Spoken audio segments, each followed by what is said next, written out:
¿Cómo apareció tu vocación artística? Yo creo que fue apareciendo muy lentamente conforme iba creciendo. De niño recuerdo que sí me gustaba dibujar y dibujaba yo mujeres en bikini y dibujaba también porteros de fútbol haciendo unas paradas sensacionales, ¿no? Y iba yo a una escuela católica y un día vieron mis dibujos de las mujeres en bikini, llamaron a mis papás y ya dejé de dibujar. Yo me enojé, no entendía, me enojé y nunca más pude dibujar.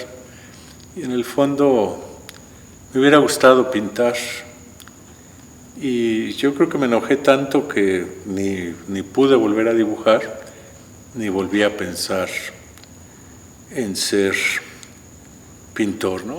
Luego en mi adolescencia la familia de mi mamá vivía en Tlaxcala, tenía una prima y actriz de un grupo de teatro de maestros, había festivales de teatro de maestros organizados por los maestros y ahí íbamos era yo el chaperón de mi prima para los ensayos en las vacaciones grandes de diciembre y nos presentábamos en el Teatro Xicoténcatl, diferentes grupos.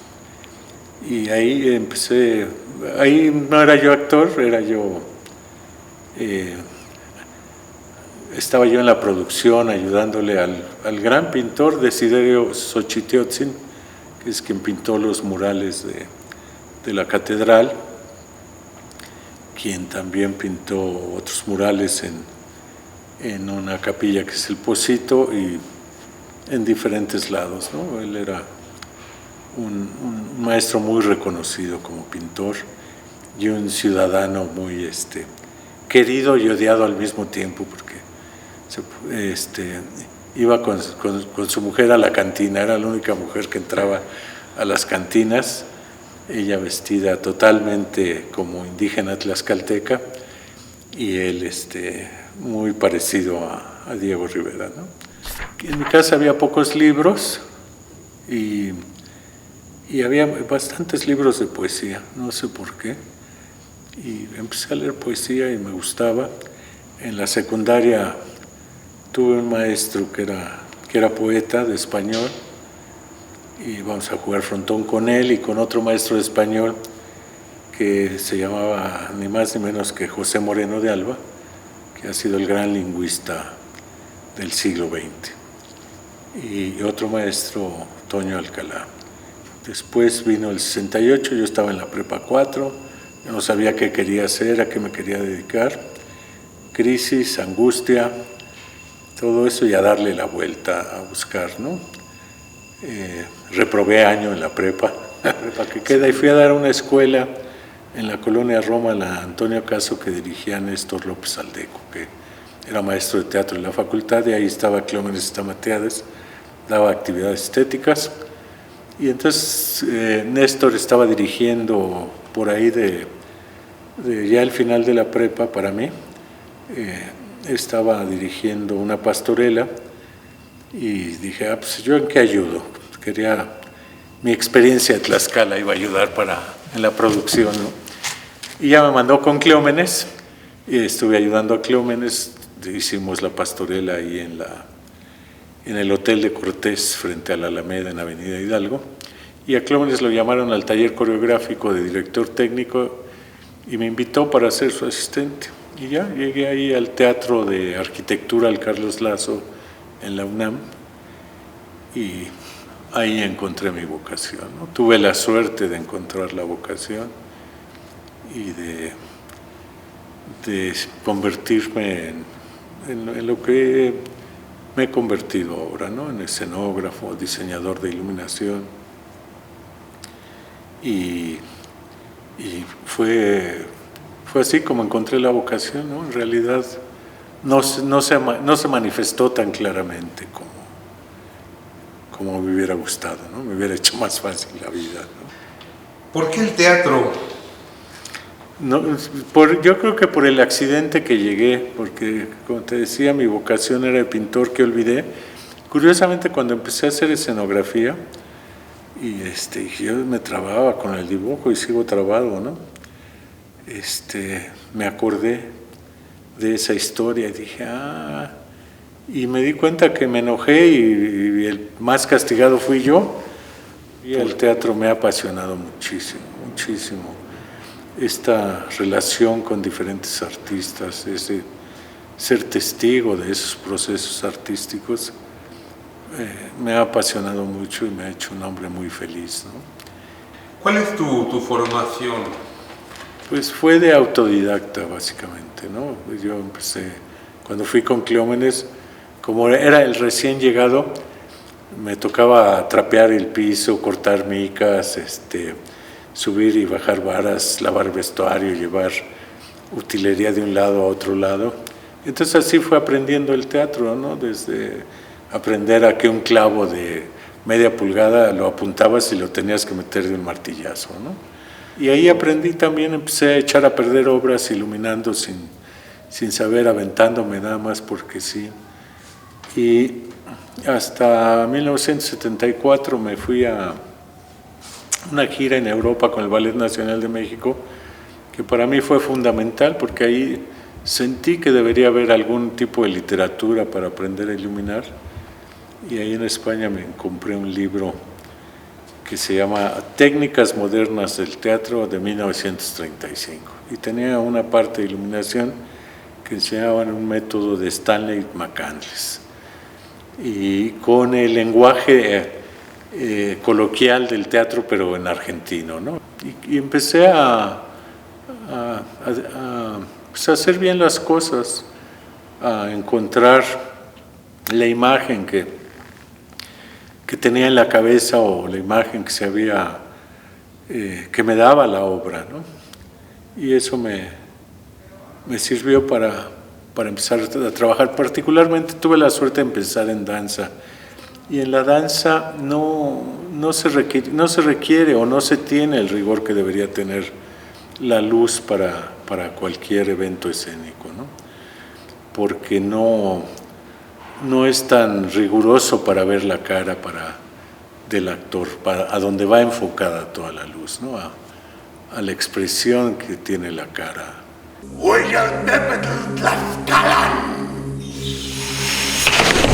Y ahí fui entendiendo, y gracias a este libro pude ir aplicando las ideas o el método que después supe que así le decían varios iluminadores, gracias a Alejandro Luna, que me puso un libro en la mano de un iluminador inglés, al cual después tuve la suerte de conocer en una remodelación, a Richard Pilbrook, y tenía un texto publicado fantástico, que hasta la fecha es como mi libro de referencia. Y bueno, y ver el trabajo de Alejandro y ya ser su asistente, sobre todo ver su trabajo, ¿no? Los libros que fui encontrando y leyendo, y tuve que empezar a leer con diccionario en inglés porque aquí no había literatura para escenografía o iluminación, ¿no? Lo que sí me dio eso es la certeza de hacer las cosas, de por qué las hacía y cómo hacerlo, ¿no? ¿Tu formación académica fue vital o te formaste en la libre? En la libre, como contaba ahorita, ¿no? Totalmente en la libre, sí. ¿Cómo es tu proceso creativo? ¿Tienes metodología? Pues apenas he estado he logrado construir una metodología y es tener muy bien leído el texto, ¿no? Manejar el texto perfectamente, porque es la referencia para mi relación con los directores, ¿no? Lo que dice el texto, lo que pasa entre las personas, las relaciones entre los personajes, perdón, ¿no? Y parto el texto y con esa mirada que decía Alejandro, que es como director, ¿no? Que como codirector. Yo le llamo más como en términos de puesta en escena, ¿no? Me gusta más, o desde ahí lo veo, ¿no? Desde la primera lectura y estar investigando, descubriendo, Y hay obras que leo 50, 60 veces y las puedo recordar de memoria, ¿no? Cuando estoy sentado en la mesa diseñando, cuando estoy en una discusión con el director, acudo al texto para no acabar peleados, ¿no? ¿Qué haces para detonar tus decisiones artísticas? Pues trabajo mucho en la lectura, ¿no? Hasta lograr sintetizar la obra en un párrafo, poder decir de qué trata el tema, es básicamente la lectura, ¿no? Y me gusta observar por qué me llama la atención un color, un edificio, unas personas caminando. ¿Cuál o quiénes son tus referentes? Pues Alejandro Luna, fundamental, y Joseph Svoboda, ¿no? En esa época era el monstruo que estaba en otro lugar del mundo, y Alejandro Luna que además había tomado talleres con Svoboda, ¿no? ¿Eres riguroso o caótico? Soy caótico, con tendencia al rigor, pero siempre me gana el caos, ¿no? Siempre me gana el caos, ¿no? Me va llevando la intuición, sobre todo, me saca del rigor, ¿no? Ya que llego al teatro ya me vuelvo más riguroso, pero en el proceso creativo sí soy muy caótico, ¿no? ¿Intuición o razón? Intuición, totalmente, mucha intuición, básicamente, ¿no? Y bueno, y he encontrado que descubrirme como intuitivo, pero hay que alimentar la intuición, ¿no? Entonces sí hay que observar, hay que leer, hay que ver, ¿no? Así es, entonces le hago caso a la intuición, ¿no? ¿Quién dirías que fue tu maestro y por qué? Alejandro, sin duda, por cómo siempre sorprendía mucho su trabajo, ¿no? Recuerdo directores que decían que no tenía chiste trabajar con Alejandro si se lo entregaba todo resuelto, pero pues es el chiste del diseño, ¿no? Que te entregue resuelto la puesta en escena, ¿no? La relación espacial de los personajes, ¿no? ¿Qué haces mientras piensas en resolver el reto de cada proyecto, que cada proyecto plantea? Pues, me hago güey viendo la televisión, pero voy pensando por otro lado cómo resolver cuando estoy atorado, ¿no? Cómo resolverlo,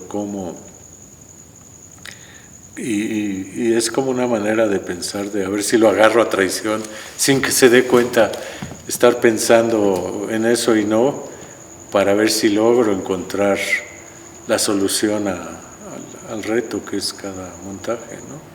¿Sientes miedo? ¿Te mueve o te paraliza el miedo? Sí, me da miedo, pero es un miedo que no me paraliza. Sí, es un miedo que me permite manejarme, ¿no? Moverme, ¿no? Pero sí, no, siempre tengo miedo. ¿Alguna vez resolviste en sueños una obra? Alguna vez por ahí, no me acuerdo, pero me apareció una imagen y la usé y la resolví, pero no me acuerdo, fue hace como 30 años, pero nunca más. Sobre todo a partir de entender la importancia del análisis a través de la lectura de un texto, ¿no? ¿Padeces la hoja en blanco? Sí, la he llegado a padecer y se vuelve muy angustiante y luego, por eso el leer, releer hasta que la obra me permite desentrañarla se ha vuelto fundamental para mí, ¿no? Y no las desentraño a la primera o a la segunda, ¿no? Sí, tengo que releerlas bastante y voy subrayando lo que me gusta, voy subrayando la información que creo que me sirve. ¿Qué se necesita para ejercer el liderazgo en un arte colectivo? Yo creo que sobre todo saber qué estás haciendo, cómo transmites eso que estás haciendo y siempre tener la respuesta a cualquier pregunta, ¿no? A cualquier por qué que te hagan, ¿no? Siempre tener la respuesta, eso te da la autoridad para mover a los técnicos también, ¿no? No solo a los actores, a los técnicos, ¿no? ¿Por qué va ese aparato ya cuando lo ven montado ahí? Y no me gusta llegar y casi no, y equivocarme, decir, ay, ahí no iba porque quiere decir que no hice la tarea, ¿no? Uno llega con un plano de iluminación, por eso se llama plano, porque lo planeas y sabes perfectamente para qué sirve cada aparato y qué función tiene, ¿no? ¿Qué hace que un artista sea bueno para ti? Cuando me mueve algo que me hace muy feliz, ¿no? Cuando me toca y me mueve. Eso me dice que hay un artista ahí, ¿no? ¿Crees en los accidentes artísticos? Sí, se me ha caído alguna pieza de una maqueta y resulta que veo mejor las cosas, ¿no? O algún color que de pronto se me aparece ahí, digo, este es el color que debo usar. Pero sí, por supuesto, creo en los accidentes, sí. De no ser lo que eres, ¿qué te hubiera gustado ser? Pintor. ¿Es necesario el arte? Yo creo que sí. Yo creo que sí, porque nos da experiencia de vida. Esa transformación de la que hablaba me parece importante, ¿no? En la vida, ¿no? Que veas un edificio, veas un cuadro, veas una obra de teatro, leas una novela, una película, una escultura y te cambie, ¿no? Te muestre otra parte tuya que no conoces, ¿no? ¿Para qué sirve el teatro? Yo creo que para mí el teatro es el arte del hombre, por eso dudo que algún día se acabe. Es una manera de hablar de nosotros, de aprender de nosotros y que nos puede cambiar, ¿no? Por eso me parece necesario, cada vez más, ¿no? En la actualidad, ¿qué pasa con el teatro? Pues pasa con el teatro que todo el mundo quiere hacer teatro barato y el teatro no es barato. Entonces ya no hay publicidad, no le pagan bien a nadie que se dedique al teatro, actores, técnicos, diseñadores, directores, ¿no? Y que no hay una incomprensión total sobre la necesidad de que la gente asista a ver obras de arte, ¿no? El teatro de arte principalmente, que es donde yo creo que están las experiencias más importantes, ¿no? Para los seres humanos. Oye, y a un chavo que quisiera hacer teatro hoy en día, ¿qué le dirías? Que lo pensara muy bien, ¿no? Y el por qué. Y que piense que si no es genial, tiene que trabajar mucho. Y tiene que ver mucho, tiene que leer mucho. Pues si no, ¿cómo tomas decisiones artísticas si no sabes, no? Y le diría que el ser artista no necesariamente de sufrir te hace mejor artista. Lo que te hace un buen artista es que tengas experiencia de vida. Y esa la encuentras o estudiando otra carrera cuando eres joven o leyendo muchísimo. Oye, ¿el teatro mexicano tiene alguna característica específica que le pertenezca al teatro mexicano? Yo creo que su incomprensión hacia el teatro, de la misma comunidad, ¿no? En no entender que el teatro per se es caro, te demanda un edificio, que tiene que tener una característica fundamental, que es ver y oír bien. Si no ves y no oyes bien, no le ayudas a las obras, ¿no? Entonces, los que hacen teatro y se presentan en cualquier parte y todo eso, no lo veo que le ayude al teatro, ¿no? Pero con conocimiento de causa. Lo que no hay es justificar e inventar lo que no es cierto. Eso es lo que yo pienso. Y pasa mucho, ¿no? Desde que hay recortes, aceptación de recorte presupuestal, tiene que ver con la ignorancia del teatro. Entonces no quieren pagarle bien a un actor, no quieren pagarle bien a nadie, pero tampoco quieren gastar en producción, y tienen que gastar, hay que gastar. Si te fijas, nuestro formato desde hace un tiempo para acá es de 2 actores las obras, tu unipersonal, 3, 4, 6 cuando ya es superproducción. Entonces eso le ha echado a perder al teatro, ¿no? Y la ignorancia de la gente, ¿no? En términos el teatro es caro, un tablero de triple A cuesta lana, ¿no? Y sí le pagan al señor que vende la madera lo que pide, y a un escenógrafo no. La escenografía cuesta. Si te equivocas, te condenan a ser perfecto. Si te equivocas, no te dicen, no, hombre, y estás dentro del presupuesto, o necesitas una cubeta de pintura para cambiar el color tan simple, no te la perdonan. Si un director se equivoca, pues le cambia a los actores el tono, ¿no? Y ya no costó. Ese es el tema ahí en la producción, ¿no? Entonces, y hay varios colegas que nos equivocamos, ¿no? ¿Y cómo llegas a la luz blanca? Porque me atrae mucho. Me dice muchas cosas cuando le toca a un personaje en la cara. Entonces me gusta mucho trabajar. Descubrí que hay muchos blancos, ¿no? Y me gusta trabajar esos blancos. ¿Eso cuándo lo descubriste? ¿Muy temprano? No, apenas, hace como unos 10 años, no hace mucho. Y entonces juego con eso, con el blanco frío, el blanco cálido, la mezcla de los dos, ¿no? Y me gusta, me conmueve de pronto cómo puede pegarle la luz a un personaje, y cómo si es fría, si es cálida, esto blanco, cómo se refleja en la percepción del público. Y me gusta porque tiene que ver con la verdad. Y yo creo que el teatro es verdad.